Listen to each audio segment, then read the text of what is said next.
et ceux qui s'aventurent dans ces bois.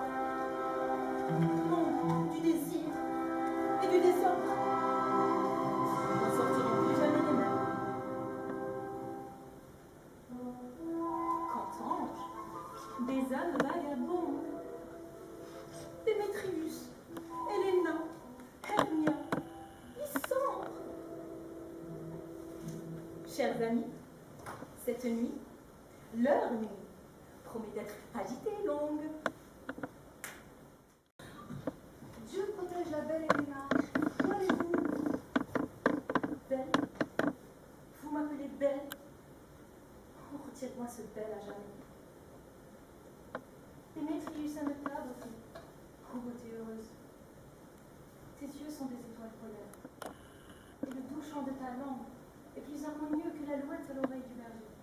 Quand le blé est en herbe, quand bourgeonnent les boutons de l'épine. L'affection est contagieuse. Oh, si la séduction l'était aussi, je contracterais la tienne, belle Hermia, avant de m'en aller. Mon oreille absorberait ta voix, mon œil ton œil, et ma langue attraperait la suave mélodie de ta langue. Si le monde, mis à part Démétrius, était à moi, je donnerais tout le reste pour être transmis en toi. Oh, apprends-moi comment tu regardes, et grâce à quel art tu règles la cadence du cœur de Démétrius. Je fronce les sourcils, il persiste à m'aimer. Oh, si tes grimaces pouvaient enseigner un tel charme à mes sourires. Je lui envoie des malédictions, il me renvoie de l'amour. Oh, si mes supplications pouvaient exciter un tel élan d'affection. Plus je le hais, plus il s'accroche. Plus je l'aime, plus il me hait.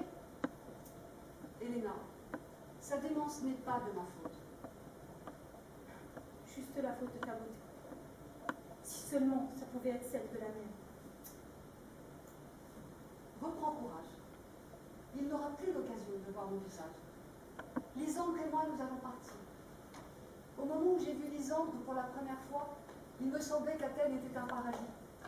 Oh, que de grâce alors doit receler mon amour pour avoir fait du ciel un enfer.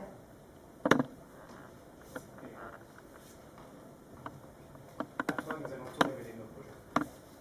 Demain soir, à l'heure où Phébus contemplera, son reflet argenté dans le miroir de l'eau, accrochant à chaque herbe une perle liquide, à cette heure qui a toujours couvert la fuite des amants, par les portes d'Athènes, nous allons nous évader. Et dans le bois, aussi souvent nous avions l'habitude de nous étendre, toi et moi, sur un lit de fragile prime vert. C'est là que nous nous retrouverons, mon Lysandre et moi. Et de là, nos regards se détourneront d'Athènes pour aller à la rencontre de nouveaux amis et de sociétés étrangères. Adieu, tendre compagne de mes jeux, prie pour nous, et que la bonne étoile te donne ton Démétrius. Tiens ta parole, Lysandre. Nous devons affamer nos regards en les privant de la nourriture des amoureux jusqu'à demain, à la nuit tombée.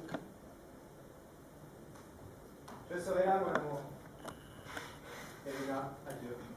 Que Démétrius soit fou de vous, comme vous l'êtes de lui.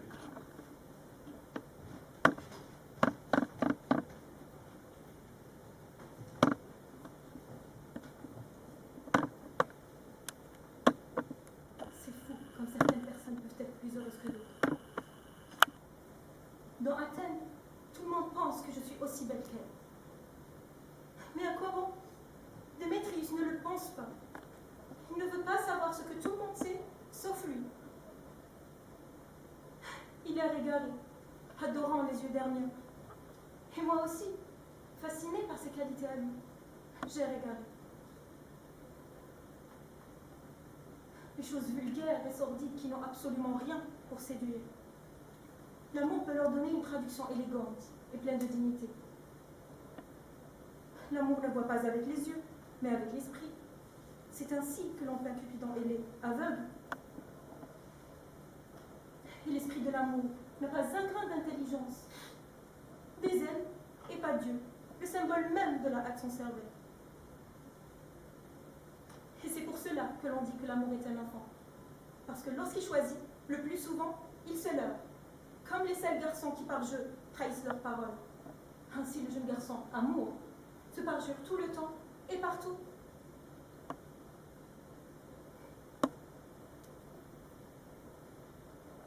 Avant que Démétrius ne s'avisse des yeux d'Hermia, qui faisait pleuvoir comme grêle de serment de n'être qu'à moi. Et quand cette grêle a senti la chaleur venue dernière, soudain il s'est dissous, et le déluge de serment a fondu. Je fais d'aller le prévenir de la fuite de la belle dernière. Et alors, demain, à la tombée de la nuit, il ira dans les bois, filant sa crasse. Et si pour cette révélation je n'ai droit qu'à un merci, ce sera cher payé de sa part. Mais c'est comme cela que j'entends enrichir mon chagrin, en me nourrissant de sa vie, à l'aller comme au retour.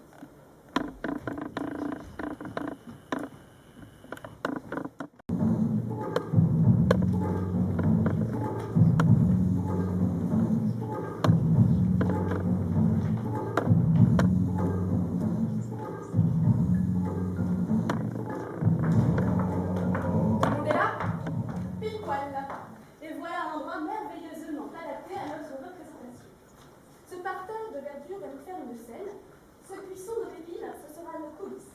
Et on va tout faire directement en jeu, comme on le fera devant le juge. Peter Quince, Qu'y a-t-il, mon beau Tom? il y a des choses dans cette comédie de Pierre et Thisbé qui ne vont jamais plaire au public. D'abord, Pierre doit sortir son épée pour se tuer. Et ça, les dames ne vont jamais le supporter. Qu'est-ce que tu réponds à ça? Mère de Dieu, quelle panique! Je suggère que l'on coupe la purille à la fin de la pièce. Pas du tout. J'ai une solution pour que tout aille bien. Écris-moi un prologue. Et fais en sorte que le prologue ait l'air de dire comme ça que nous ne ferons pas de mal avec nos épées. Arriver avec un fagot d'épines et une lanterne, et puis expliquer qu'il vient défigurer ou allégoriser la personne du clerc de lune. Mais il y a autre chose. Nous devons faire entrer un mur dans la grande salle, car Pyramidis B, nous dit l'histoire, se parler à travers la fente d'un mur. Mais vous ne pourrez jamais faire entrer un mur ici. Qu'est-ce que tu en dis, Bottom? Il faut que l'un ou l'autre allégorise le mur. Qu'il soit recouvert avec du plâtre, ou du torchis, ou de l'enduit, pour signifier mur. Et il faut qu'il écarte les voix, comme ça, pour signifier la forme par laquelle Pierre et Thisbé pourront chuchoter. Si ça peut se faire, alors tout va bien.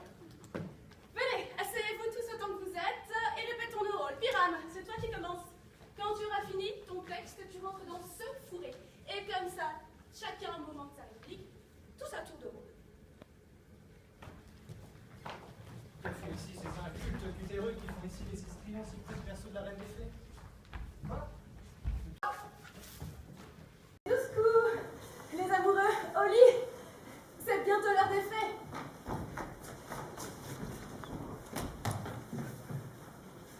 Je crains que demain on ne prolonge la matinée au lit, aussi longtemps qu'on aura largement prolongé la nuit. Cette pièce à la naïveté désarmante a su tromper la marche traînante de la nuit.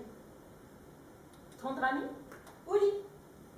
Pendant 15 jours, nous allons célébrer cette cérémonie par des réjouissances nocturnes et des plaisirs nouveaux.